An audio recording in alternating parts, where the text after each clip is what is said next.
Hello, welcome back to my channel SNVS Rocks. పిల్లలకి schools open అయిపోయాయండి. ఇంకా మళ్ళీ ఉరుకుల పరుగుల లైఫ్ స్టార్టెడ్. పిల్లలకి మార్నింగ్ లేవడం, ఫాస్ట్గా రెడీ అయ్యి స్కూల్కి వెళ్ళడం, మళ్ళీ స్కూల్కి వెళ్ళి ఇంటికి వచ్చి మళ్ళీ హోంవర్క్ రాసుకొని మళ్ళీ తిని పడుకోవడం. సో వాళ్ళ లైఫ్ బిజీ లైఫ్, మళ్ళీ రొటీన్ లైఫ్ వచ్చేసింది. సో వాళ్ళ కోసం అని చెప్పేసి మా పెద్దోడు స్కూల్కి వెళ్తాడు. సో వాని కోసం అని చెప్పేసి స్నాక్స్కి వాడికి కొన్ని ఐటమ్స్ తీసుకుందామని చెప్పి మా ఇంటి దగ్గర ఉన్న సూపర్ మార్కెట్కి వచ్చామండి. సో మా పిల్లలు చూడండి, ఫస్ట్ వాళ్ళకి ఇద్దరికి సూపర్ మార్కెట్లో నచ్చేదంటే ఆ ట్రాలీ అండి. ఆ ట్రాలీ అంటే వాళ్ళిద్దరికి చాలా ఇష్టము. ఫస్ట్ షాపింగ్ మాల్కి వెళ్ళంగానే ఫస్ట్ దాంట్లో కూర్చోబెడితే దే ఆర్ సాటిస్ఫైడ్, మంచిగా ఎంజాయ్ చేస్తుంటారు. మా పెద్దోడేమో దాన్ని డ్రైవింగ్ చేస్తూ ఉంటాడు, మా చిన్నోడేమో దాన్ని పట్టుకొని ఆడుతూ ఉంటాడు.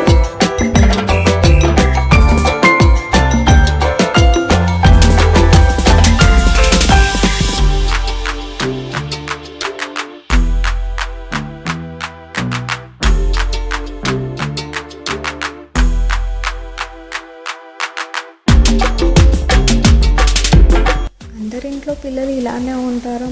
ఎక్కడికన్నా సూపర్ మార్కెట్కి షాపింగ్కి తీసుకొని వెళ్తే ఇలా ట్రాలీలో కూర్చొని షాపింగ్ చేయడము. ఒకవేళ అలా చేస్తే నాకు కామెంట్ బాక్స్లో కమెంట్ చేసి చెప్పండి మర్చిపోకుండా. అండ్ బాన్ స్నాక్స్ ఐటమ్సే కాకుండా కొన్ని ఇంట్లో కావాల్సిన కొన్ని ఐటమ్స్ చూశాను. సో అవి కూడా ఒకటేసారి షాపింగ్ చేశాను. దాంతోపాటు మా చిన్నోడైతే నాతో బాగా ఆడుతున్నాడు షాపింగ్లో, ఎంజాయ్ నైట్కి షాపింగ్ స్టార్ట్ చేశాడండి. వానికి కావాల్సిన ఐటమ్స్ అన్నీ మంచిగా చూసుకున్నాడు ఫస్ట్. సో అన్నీ సెలెక్ట్ చేసుకొని అన్ని ట్రాలీలో వేస్తున్నాడు. అది వన్ ఐటమ్ కాదండి, వానికి కావాల్సింది ఒక 5-6 ఐటమ్స్ ఒకటేసారి బల్క్లో తీసేసుకుని వాడికి నచ్చినన్ని చేసిండు.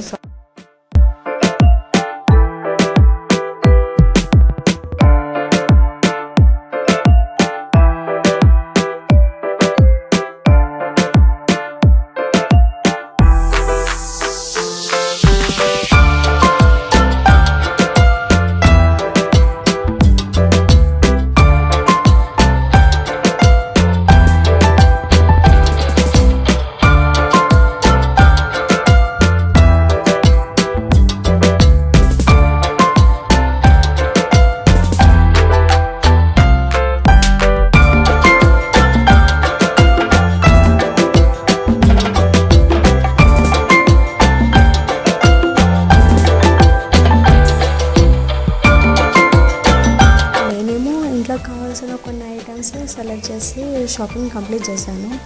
మా పెద్దోడు వానికి స్నాక్స్ ఐటమ్స్ కావాల్సినవి అని సెలెక్ట్ చేసుకొని వాటర్ ట్రాలీలో వేసి వాటి షాపింగ్ కంప్లీట్ అయిపోయింది. మా హస్బెండ్ అనుకుంటున్నాడు, మీరే నా షాపింగ్ చేస్తారు, నేను కూడా షాపింగ్ చేస్తాను, నాకు కూడా కొన్ని ఐటమ్స్ కావాలని చెప్పేసి తను కూడా షాపింగ్ చేస్తున్నాడు. సో తను కొన్ని జ్యూసెస్ తీసుకుందాం అని చెప్పేసి తీసుకుంటుండు. మా పెద్దోడు బాగా తాగుతాడండి జ్యూసెస్, చాలా బాగా ఇష్టంతో తాగుతాడు జ్యూసెస్. సో మా హస్బెండ్కి ఒక గుడ్ హ్యాబిట్ ఉందండి, ఏంటంటే ఏదన్నా ప్రోడక్ట్ తీసుకున్నప్పుడు ఆ ప్రోడక్ట్కి ఎక్స్పైరీ డేట్ ఎప్పటి వరకు ఉంది అని ఫస్ట్ చెక్ చేశాకనే తీసుకుంటాడు తను. సో ప్రతి ఐటెం ఎక్కడికైనా వెళ్ళినా కానీ ఫస్ట్ దాని వ్యాలిడిటీ ఎప్పటి వరకు ఉంది అని చూసి చెక్ చేసి దెన్ హీ విల్ ఓకే ఇది తీసుకోవచ్చు, యూజ్ చేయొచ్చు అనేసి తీసుకుంటాడు. చూడండి మా హస్బెండ్ షాపింగ్ మొత్తం అన్ని జ్యూసెస్ తీసుకున్నాడు. ఫైనల్లీ షాపింగ్ కంప్లీట్ అయిపోయిందండి మా నలుగురిది. మా చిన్నోడు షాపింగ్ ఏం చేస్తాడో తెలుసా అండి, దానికి ఆకలి వేసింది, ఒక బిస్కెట్ తీసుకున్నాడు, అది అప్పుడప్పుడే ఓపెన్ చేసి తినేసాడు కూడా. వానికి పాపం నిద్ర వచ్చేసింది. సో పడుకున్నాడు మేము షాపింగ్ చేస్తున్నప్పుడు. సో ఇప్పుడు బిల్లింగ్ టైం.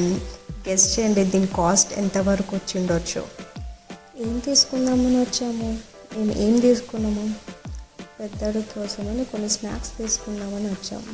బట్ ఇంట్లో కావాల్సిన సగం ఐటమ్స్ షాపింగ్ చేశాము. అదే కాకుండా ఇంకా మా హస్బెండ్ ఇది తీసుకుంటావా అది తీసుకుంటావా అని చెప్పేసి ఇంకా బిల్లింగ్ చేస్తున్నప్పుడు కూడా కొన్ని ఐటమ్స్ యాడ్ చేసి వస్తున్నాడు. ఇది తీసుకొని ఇది యూజ్ అవుతుంది అది అని చెప్పేసి. సో లెట్స్ సీ బిల్ ఎంతవరకు అయిందో. బిల్ ఎంతవరకు అయిందోచ్చు అనుకుంటున్నారు, ఒకసారి మీరు గెస్ట్ చేసి కమెంట్ బాక్స్లో కమెంట్ చేసి చెప్పండి. నేను అందరికీ రిప్లై ఇస్తాను ఎంతవరకు బిల్ చేసాము అని చెప్పేసి. సో బయటకు వచ్చి చూసేసరికి సాలిడ్గా వర్షం పడుతుంది, చాలా సాలిడ్గా. సో ఎంతకైనా మంచిదండి, కార్లో ఒక స్పేర్కి అంబ్రెల్లా పెట్టుకున్నాం, పిల్లలు ఉన్నారు కదా ఎప్పటికైనా యూజ్ అవుతుందని చెప్పేసి ఆ అంబ్రెల్లా ఇప్పుడు యూజ్ అయింది మాకు. సో ఫైనల్లీ షాపింగ్ కంప్లీటెడ్, ఇంటికి వెళ్ళిపోతున్నాం. Bye bye, thanks for watching.